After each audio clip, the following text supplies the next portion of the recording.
धर्माय यशशेर्थाय कामाय स्वजनाय च पंचधा विभजन वित्त मिहामुत्र च मोदते। जय श्री कृष्ण, राधे राधे। आप सभी को सादर प्रणाम। नीति शास्त्र में 5 प्रकार से धन की इस गति को बतलाया है।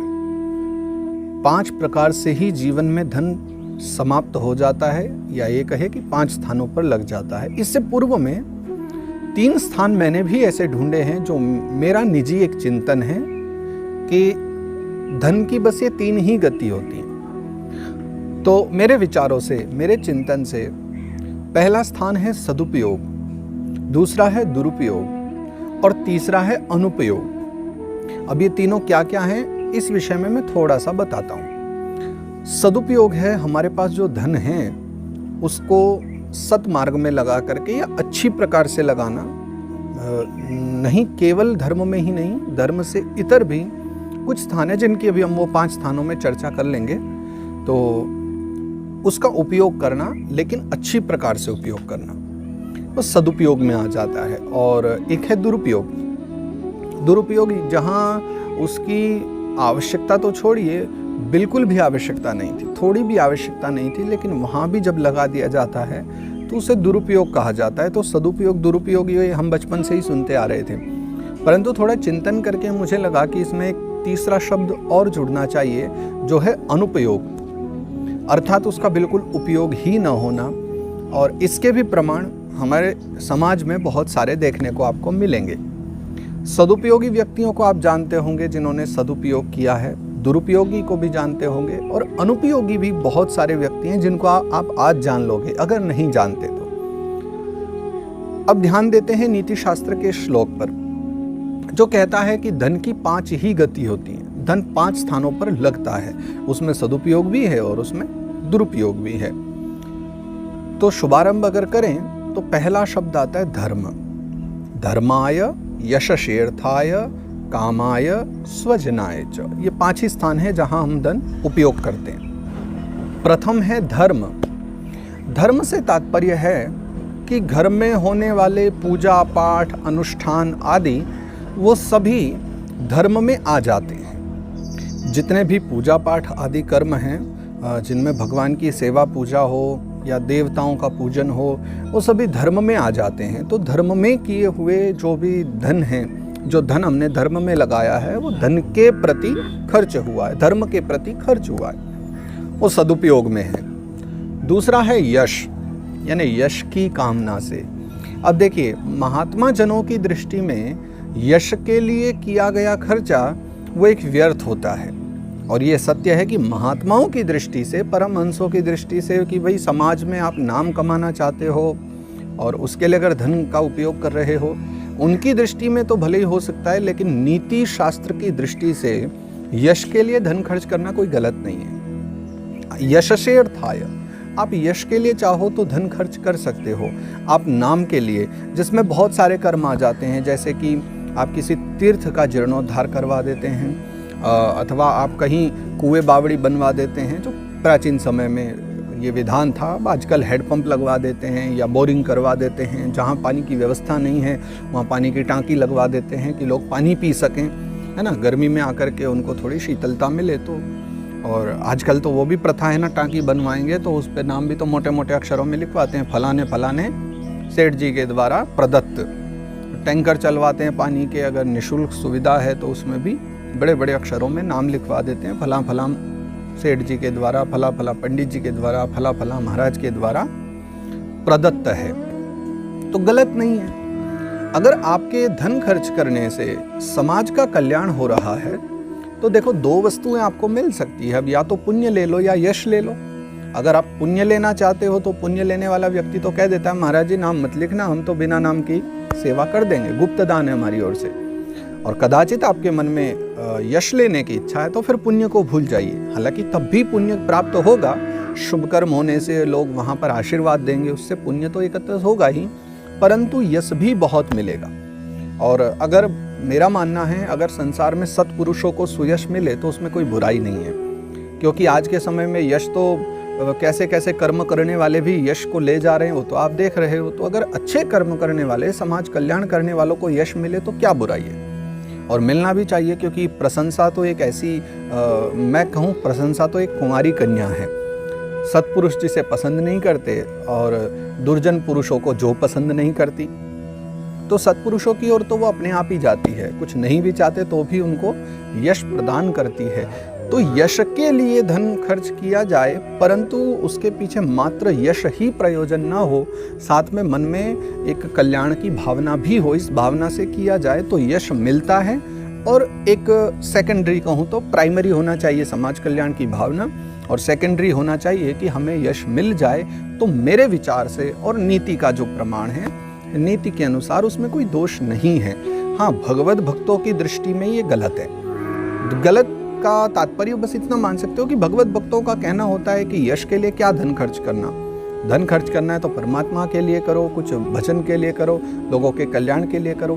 परंतु नीति कहती है कि नाम कमाना भी गलत नहीं है, और आप यश के लिए भी अगर चाहो तो धन का उपयोग कर सकते हो। इसीलिए आपको भगवान ने धन दिया है, या पैतृक मिला है, या आपने कमाया है, या फिर कहीं से आपने अपने परिश्रम के द्वारा, है ना, पुरुषार्थ के द्वारा कमाया है, तो आप उसके द्वारा यश कमा सकते हो।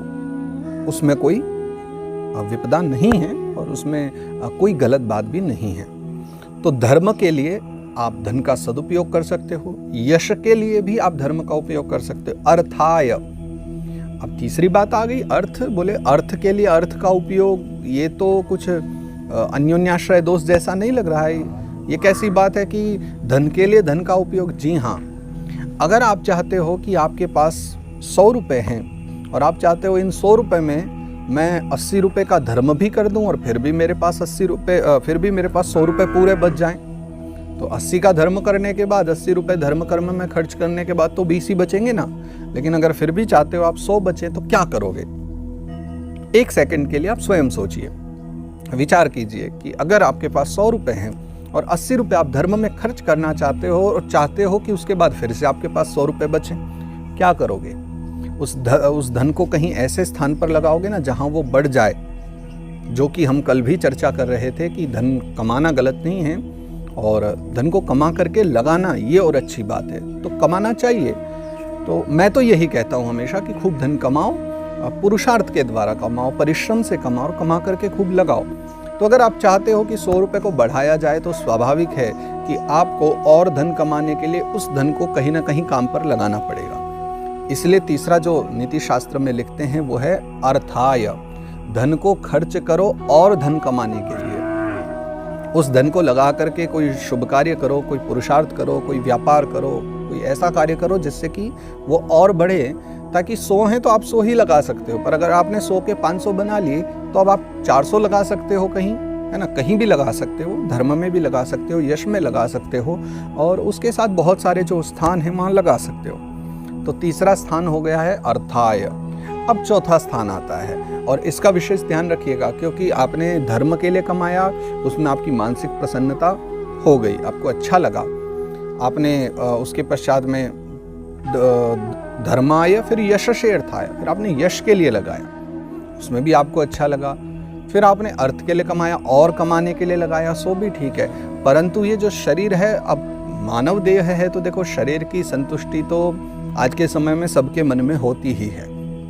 तो नीति शास्त्र कह रहा है कि चौथा जो स्थान है, फिर वो आपके शरीर पे भी अगर आप लगा रहे हो तो उसमें कोई दोष नहीं है। कामाय, चौथा जो स्थान है वो है काम। काम से तात्पर्य है कामना। आपके हृदय में जो इच्छाएं हैं, उन इच्छाओं की पूर्ति के लिए भी आपके कमाए हुए धन में से कुछ अंश आप वहाँ लगा सकते हो। तो अपनी कामना की पूर्ति के लिए भी अगर आप कुछ धन का खर्चा कर रहे हो, वो भी सदुपयोग ही है, वो दुरुपयोग नहीं कहलाया जा सकता। घर में पंखा लगा रहे हो और 2 घंटे 4 घंटे अच्छी नींद अगर आप लेना चाहते हो, तो क्या इसे दुरुपयोग कहोगे? घर में कूलर लगा करके, अगर एसी लगा करके, सारा दिन मेहनत करके रात्रि में अगर आप अच्छी नींद लेना चाहते हो, तो क्या इसे दुरुपयोग कहोगे? नहीं, क्योंकि नीति के अनुसार शरीर के सुख का ध्यान रखना भी ठीक है। मैं आलस्य करने को नहीं कहता, आलस्य और प्रमाद में पड़कर पूरी मौज ही मौज शरीर की लेते रहो, वो गलत है। परंतु जहाँ शरीर आपका दिन भर परिश्रम करता है, तो कुछ समय उसके सुख सुविधाओं का ध्यान रखना भी हमारी जिम्मेवारी है, क्योंकि शरीर अगर दुखी सदा रहेगा तो ये धीरे धीरे फिर आलस की ओर चला जाएगा, फिर ये काम से भागने लगेगा, फिर ये मेहनत करने में भी रोने लगेगा। इसलिए आवश्यक है कि समय समय पर शरीर को सुख की अनुभूति होते रहे। एक नौकरी करने वाला व्यक्ति बहुत महीनों तक बराबर नौकरी करता है, तो एक वर्ष के बाद जब छुट्टियां मिलती हैं तो वो चाहता है ना, मैं कहीं बाहर जाऊं, कहीं प्रकृति के मध्य जाऊं, हाँ कहीं शिमला मनाली कहीं कुल्लू घूमने जाते हैं ना सभी लोग। उसका कारण क्या है? उनके पीछे कारण यही है कि जाकर के प्रकृति के मध्य में कुछ दिन बैठ करके और शरीर को सुख दे रहे हैं, आत्मा को सुख दे रहे हैं, मन को परम शांति मिलती है। उसके लिए अगर आप अपने कामनाओं की पूर्ति के लिए, चाहे वो मन की कुछ कामनाएं हो, कुछ शरीर की सुख सुविधाओं का उपभोग हो, उनके लिए भी अगर धन को आप खर्च करते हैं तो वो सदुपयोग माना जा सकता है, वो सदुपयोग में आ जाता है। और पांचवा जो स्थान है वो है स्वजनाय, धर्माय, यशशेर्थाय, कामाय, स्वजनाय च। और पांचवा आता है फिर स्वजन। आप जो भी कमाते हैं उस धन को एकत्रित करते हैं, कुछ अपनी सेविंग्स बनाते हैं, और एक समय आने के बाद में कभी अगर कोई आपके परिवार का बीमार पड़ जाए, आपको धन की आवश्यकता पड़ती है, तब आप खर्च कर सकते हो। कोई परिवार में बीमार पड़ जाए, कोई बेटा, कोई पत्नी, कोई बच्चे या कोई बड़े बूढ़े, तो उन सब के लिए आपको धन की आवश्यकता होती है, तो स्वजनों के लिए भी आप धन खर्च कर सकते हो। तो ये पांचों जो स्थान हैं, पंचधा विभजन वित्त मिहामुत्र च मोदते, और व्यक्ति प्रसन्न रहता है अगर एक नीति शास्त्र के अनुसार ठीक ठीक स्वरूप से इनका उपयोग करे। अब बात करते हैं, मैंने जो 3 बातें प्रथम बता दी थी कि सदुपयोग, दुरुपयोग और अनुपयोग। तो सदुपयोग तो ये 5 वस्तु हो गई। अब धन का दुरुपयोग कैसे होता है, तो इन्हीं 5 वस्तुओं को हम फिर से लेते हैं। पहला था धर्म। धर्म को छोड़ दीजिए यहाँ पर, क्योंकि धर्म में लगाया हुआ एक एक पैसा सदुपयोग के रूप में ही माना जाता है। धर्म में लगाया पैसा कभी भी दुरुपयोग नहीं हो सकता, चाहे आप अनजाने में ही क्यों ना लगा दें, चाहे आपसे गलती से ही क्यों ना धर्म में पैसा लग जाए, वो कभी भी दुरुपयोग नहीं हो सकता। ये भी नीति शास्त्र कहती है कि आपका दिया हुआ एक एक कण आपको अनेक गुना होकर के वैसे भी मिल ही जाता है, चाहे पुण्य के रूप में मिले, चाहे इसी संसार में किसी वस्तु के रूप में मिल जाए, और किसी न किसी कल्याणकारी वस्तु के रूप में मिल जाए, पर मिल जाता है। तो धन में लगाया हुआ धन कभी भी दुरुपयोग नहीं होता। बाकी की जो 4 चीजें हैं उनकी चर्चा करते हैं। यश के लिए, कई बार प्रायशः यश के लिए हम इतना धन व्यर्थ बर्बाद कर देते हैं कि यश की कामना के लिए धन का उपयोग करना ठीक है, वो सदुपयोग माना जाता है, जैसा कि अभी हमने चर्चा की। परंतु कभी कभी बिल्कुल मन में समाज कल्याण की कोई भावना नहीं है, लोगों के प्रति कोई दया भाव नहीं है, उपकार की भावना नहीं है, लेकिन बराबर खर्चा किए जा रहे हैं, यश के लिए खर्चा किए जा रहे हैं। लोगों के लिए काम करते नहीं हैं, लेकिन बैनर पोस्टर बनवा करके बराबर दिखाए जा रहे हैं लोगों को, देखो हम कितनी सेवा की, हमने तुम्हारे लिए ये करवा दिया, तुम्हारे लिए वो करवा दिया है। ये जो एक भावना है, ये व्यक्ति का जीवन बिगाड़ देती है। यश के लिए इस प्रकार से किया गया खर्चा कि सिर्फ यश ही यश कमा रहे हैं, लेकिन वास्तविकता में मन से किसी प्रकार की कोई कल्याण की भावना नहीं है, तो ये धन का दुरुपयोग हो जाता है। यहाँ धन आपको लाभ नहीं दे सकता, और धन आपकी मति को बिगाड़ रहा है और ज्यादा बिगाड़ रहा है। यश के लिए किया हुआ पैसा कभी कभी दुरुपयोग भी बन जाता है। फिर अर्थ के लिए, कभी कभी अधिक कमाने की लालसा में आंख बंद करके, मैं हमेशा आपने जब भी सुना होगा कि मैं पक्ष में रहता हूँ कि अगर आप इस संसार में मानव बन करके आए हो तो आपको अकेले भजन करके जीवन नहीं बिताना है, अकेले माला फेर के आपको जीवन नहीं बिताना है। 4 आश्रम जो हमारे सनातन धर्म बताते हैं उनका पालन करते हुए कैटेगरी से चलो, एक श्रेणीबद्ध क्रम से चलो।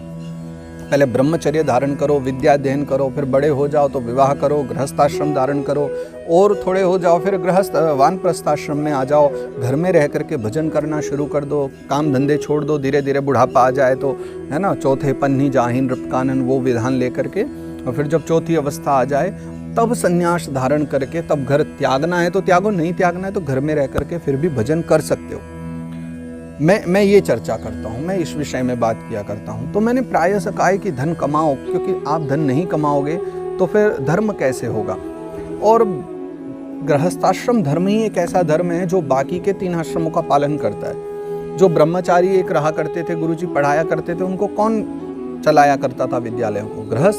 गृहस्थी जाकर के दान दक्षिणा देते तो गुरुजी पढ़ा पाते थे बच्चों को, ब्रह्मचारियों को। वानप्रस्थाश्रम कौन चलाते हैं? गृहस्थ संन्यास आश्रम कौन चला रहे हैं? हाँ, जो महात्मा लोग भजन करने बैठे हैं, कहीं साधना कर रहे हैं एकांत वन में, उनको अपवाद न लीजिएगा, वो तो महापुरुष परमहंस हैं, उनको छोड़ दीजिए। परंतु जो हमारे समाज में हमारे मध्य रह करके सबको शिक्षा दीक्षा दे रहे हैं, लोगों का कल्याण कर रहे हैं, उन आश्रमों को कौन चला रहा है? महाराज जी तो भजन करते हैं, धर्म को बढ़ा रहे हैं, अध्यात्म को बढ़ा रहे हैं, लेकिन उनके आश्रम में जो दाल रोटी चल रही है उसको कौन चला रहा है? गृहस्थ आश्रम। इसलिए मैं सदा कहता हूँ कि वो जो नैतिक, धार्मिक और अध्यात्म वाली जो मैंने चर्चा भागवत जी में भी की थी एक बार, आप एक बार उसको भी श्रवण करना। वो मैंने इसीलिए कहा था कि वो जो 3 श्रेणियां हैं बढ़ने की, वो कितनी आवश्यक हैं। तो यहाँ हम जो चर्चा कर रहे हैं, मैं प्रायः कहता हूँ कि गृहस्थाश्रम धर्म के लिए आवश्यक है कि धन भी कमाए और धन के द्वारा फिर सत्कर्म करें। तो कभी कभी यश की कामना में धन उड़ा देते हैं और फिर धर्म कमाने के लोभ में जिस वस्तु का हमें ज्ञान नहीं है, जिस कार्य का हमें ज्ञान नहीं है, उस कार्य में जा करके अधिक लोभ में आकर के, और लोभ से तो बचना है, पुरुषार्थ मन में लेकर के और अधिक पाने की इच्छा भी ले लो तो भी बुराई नहीं है, लेकिन एक विधान के द्वारा। किसी भी वस्तु पे अगर आप आगे बढ़ना चाहते हो तो पहले उसे सीखो, उसमें परिपूर्ण हो जाओ, उसमें निपुण हो जाओ, और निपुण होने के बाद में फिर किसी वस्तु में प्रवेश करो। अधूरा ज्ञान लेकर के, ऐसा अधूरा ज्ञान जो व्यक्ति का विनाश कर देता है, उस अधूरे ज्ञान को लेकर के और वहाँ पैसा लगा करके, अपना पुरुषार्थ से कमाया हुआ धन लगा करके व्यक्ति डुबा देता है, विनष्ट कर देता है। फिर क्या होता है? फिर सोचता है कि अब तो जल्दी से जल्दी शीघ्रता से कहीं आ जाए, फिर गलत कर्मों में पड़ जाता है, फिर गलत तरीके ढूंढता है। तो कभी कभी अर्थ के लिए अर्थ का प्रयोग करना दुरुपयोग भी हो सकता है, उससे भी बचना चाहिए। फिर कामाय, कामनाओं की पूर्ति के लिए, मुझे लगता है कि मुझसे बहुत ज़्यादा आप सब इस विषय में जानते ही होंगे कि कामना की पूर्तियों के लिए, है ना, व्यक्ति कितना अधिक से अधिक बर्बाद कर देता है। अब जिनके पास अधिक धन होगा वो तो जानते होंगे उन्होंने कहाँ कहाँ लगाया होगा। तो भैया कथा करते हैं, अपनी दाल रोटी चल जाती है, उतने में काम चल जाता है। तो अधिक कोई ऐसे करने के लिए ना तो व्यर्थ खर्चे हैं, कोई हर इच्छा से बढ़िया जीवन चल जाता है। परंतु जिनके पास बहुत ज़्यादा अधिक है, संपदा करोड़ों और अरबों में है, जिन्होंने पुरुषार्थ से नहीं कमाया है, पैतृक मिल गया है या भाग्य से मिल गया है, पूर्व के किए हुए किसी पुरुषार्थ से मिल गया है, आप उनसे पूछ करके देखिए, क्या आप ऐसा करते हो कि कभी कभी आप व्यर्थ में ही कामनाओं की पूर्ति के लिए धन का दुरुपयोग कर देते हो, लेकिन बाद में आपको लगता है ओहो हमारे पास अधिक पैसा दिख रहा था, हमने इसलिए इस वस्तु को ले लिया, परंतु ये हमारे किसी काम नहीं आई, ये हमने इसका दुरुपयोग कर दिया, बहुत मोटा दुरुपयोग कर दिया। तो ये भी बहुत सोच विचार के करो। नीति कहती है कि कभी कभी कामना के लिए हम धन का भी दुरुपयोग कर देते हैं, उससे भी बचना चाहिए। और चौथा, स्वजनाय च, कभी कभी स्वजनों के लिए भी, अपनों के लिए भी, सिर्फ अपनत्व में आकर के, उस प्रेम में आकर के हम पुरुषार्थ से कमाए हुए वस्तुओं का दुरुपयोग कर देते हैं। आप यहाँ सिर्फ धन को लेकर के मत चलना, आप धन के साथ साथ वस्तुओं को लेकर के चलना, समय को लेकर के चलना। नीति शास्त्र कुछ भी एक संदेश देता है, भावार्थ हमें निकालने पड़ते हैं स्वयं। तो बात अगर यहाँ धन की भी हो रही है तो आप उसको धन के साथ साथ बहुत सारी वस्तुएं जोड़ देना, बहुत सारा समय जोड़ देना, कि हाँ कभी कभी हम समय को भी 5 स्थानों पर बर्बाद भी कर सकते हैं और 5 स्थानों पर उसका सदुपयोग भी कर सकते हैं। तो स्वजनों के लिए भी कभी कभी हम अति कर देते हैं, जितना करना चाहिए उससे कहीं ज़्यादा कर देते हैं। और फिर वसुधैव कुटुंबकम, हमारा परिवार तो पूरी पृथ्वी है, यहाँ रहने वाले एक एक जीव मात्र हैं, प्राणी हैं, हमें तो सबके लिए करना होता है, तो इसका भी सदुपयोग हो। तो सदुपयोग और दुरुपयोग, दो वस्तुओं की चर्चा हुई है। अब एक चौथी वस्तु जो मैंने अपनी ओर से जोड़ी थी, जो मेरा चिंतन कहता था, उसका नाम है अनुपयोग। मैंने देखा है बहुत सारे जन ऐसे होते हैं जिनके पास धन संपदा की कोई कमी नहीं होती, परंतु आप देखेंगे जीवन में ना तो उन्होंने किसी कामना की पूर्ति की, ना उन्होंने कभी धर्म ही किया, तो उन्होंने जीवन में ना तो उस धन का सदुपयोग ही कर पाए, कभी कथा आदि चर्चा करके या कभी यश कमाने के लिए करके या फिर लोगों के कल्याण की भावना रख करके। नीति शास्त्र ने जो बताया कि आप धन कहाँ कहाँ खर्च कर देते हो, सदुपयोग में या दुरुपयोग में, परंतु इन स्थानों पर उस व्यक्ति ने ना तो कभी सदुपयोग के लिए धन किया और न दुरुपयोग के लिए किया। जितना था वो लेकर के कुंडली मार करके उस पर बैठा रहा, दाल रोटी खा करके जीवन बिताता रहा। एक समय आया, प्राण पखेरु उड़े और फिर तो पूरे समाज में हो गया हल्ला कि फलाने साहब तो भगवान को प्यारे हो गए। और उनके भगवान को प्यारे होते ही उनका जितना कमाया पुरुषार्थ से था या पैतृक था, फिर उनके परिवार के सब, उनको वो सारा धन प्यारा हो जाता है, फिर वो आकर के सब समेट लेते हैं। एक छोटे से वाक्य कहूँगा, एक उक्ति कहूँगा कुछ संतों की कही हुई, भगवान को प्यारे हो जाओ उससे पहले ऐसे कर्म करो कि भगवान स्वयं आपको प्रिय मानने लग जाए। क्योंकि एक दिन तो फिर सभी को भगवान को प्यारे हो ही जाना है, तो कुछ कर्म ऐसे कर लो कि उससे पूर्व में ही कि आप स्वयं ही भगवान को प्रिय लगने लगो। भगवान को प्रिय लगने योग्य ऐसे कुछ सत्कर्म कर लो। और जब व्यक्ति सदुपयोग और दुरुपयोग इन दोनों से ही दूर चले जाता है, और इन 5 स्थानों पर जहां हम धन खर्च कर देते हैं, है ना, सदुपयोग के लिए, दुरुपयोग के लिए, वो दोनों ही नहीं कर पाता, बस उसको लेकर के बैठा रहता है। होता क्या है, अंतिम समय में प्राण निकले और फिर कुछ दूसरे ही उसके कमाए हुए धन का या उसको मिले हुए पैतृक संपदा का या तो वो उपभोग कर लेते हैं, तो वो भी या तो उसका सदुपयोग कर लेंगे या दुरुपयोग कर लेंगे। तो आवश्यक है कि जो आपके पास है उसका सदुपयोग करो। दुरुपयोग करने का तो कोई तात्पर्य बनता ही नहीं है, क्योंकि आप सदुपयोग करोगे, सदुपयोग करके भी आपको लाभ ही मिलेगा। देखिए, अब ध्यान से सुनो, मैंने जो अभी 5 वस्तुएं बताई है जहां आप धन खर्च करके सदुपयोग कर सकते हो, यहाँ आपको क्या नहीं मिलेगा। धर्म के अनुसार ही अगर आप यहाँ 5 स्थान पर खर्च करो तो क्या आपको सुख सुविधाएं नहीं मिलेगी? क्या आपको मन की इच्छाएं पूरी नहीं होंगी? क्या आपके द्वारा धर्म नहीं हो रहा है? या फिर क्या आपको यश नहीं मिल रहा है? आपको सब वस्तुएं मिल रही हैं। क्यों आचार्य चाणक्य ने अपने लेखनी में ये बात लिखी थी कि सुखस्य मूलम धर्मः, सुख का जो मूल है वो धर्म ही है। अगर आप धर्म में प्रवृत्त हो जाते हो तो धर्म ही आपको सुख की प्राप्ति करा देता है। आचार्य चाणक्य ने तो ये बहुत स्पष्ट लिख दिया था और बहुत छोटी से वाक्य में लिखा कि सुखस्य मूलम धर्म, लेकिन मैंने तो आपके सम्मुख ये पूरा उसको क्लियर कर दिया है आपको समझने के लिए। बिल्कुल स्पष्ट रूप से मैं बता रहा हूँ कि किस प्रकार से धर्म आपको सुख दे सकता है। जब आप धर्म पूर्वक इन 5 वस्तुओं में अपने पुरुषार्थ से कमाई हुई वस्तु, समय और धन का उपयोग करें तो आप सुखी जीवन जी सकते हैं। तो हमारे भारतवर्ष में इन महापुरुषों की, महान कवियों की लिखी हुई जो लेखनी है, हमारे आचार्यों की लिखी हुई लेखनी है, वो इसीलिए है कि हम विकृति से संस्कृति की ओर चले जाएं और संस्कारों से आभूषित हो जाएं, क्योंकि संस्कार हमारे आभूषण हैं। संस्कार एक मानव के लिए एक अलंकार होते हैं। जैसे कि भगवान ने हमें सुंदर बनाया है, लेकिन उसके बाद भी अगर हम कुछ आभूषण धारण कर लेते हैं, कुछ अलंकार धारण कर लेते हैं, कुछ माला पहनते हैं, कुछ अंगूठी पहन लेते हैं, कुछ ब्रेसलेट पहन लेते हैं, तरह तरह के जो चीज़ें पहनने के बाद में हम और सुंदर लगते हैं। ठीक उसी प्रकार से जीवन तो हमारा है ही सुसंस्कृत, लेकिन जब हम संस्कारों का ग्रहण कर लेते हैं और विकृति से संस्कृति की ओर प्रस्थान करते हैं तो हमारा जीवन अलंकृत हो जाता है। यश तो मिलता ही है, और उस यश को मिलने का ही कारण होता है कि हम अलंकृत हो गए हैं, हमने आभूषण धारण कर लिए हैं। तो मैं आप सभी से भी ये प्रार्थना करता हूँ कि भगवान से प्रार्थना करता हूँ आप सभी उन दिव्य अलंकारों से आभूषित होकर के जीवन जिएं और सदा प्रसन्न जीवन जिएं, ऐसी मेरी प्रभु से कामना है। आज की इस पावन चर्चा को भी हम यहाँ विश्राम लेते हैं। पुनः आप सभी से भेंट होगी, पुनः कुछ अच्छी चर्चाएं होंगी, धर्म चर्चा, शास्त्र चर्चा होगी। तब तक आप सभी स्वस्थ रहें, आनंदित रहें, प्रसन्न रहें, ऐसी मेरी प्रभु से कामना है। आप सभी को मेरा बहुत बहुत प्रेम, आप सभी को सादर प्रणाम। जय श्री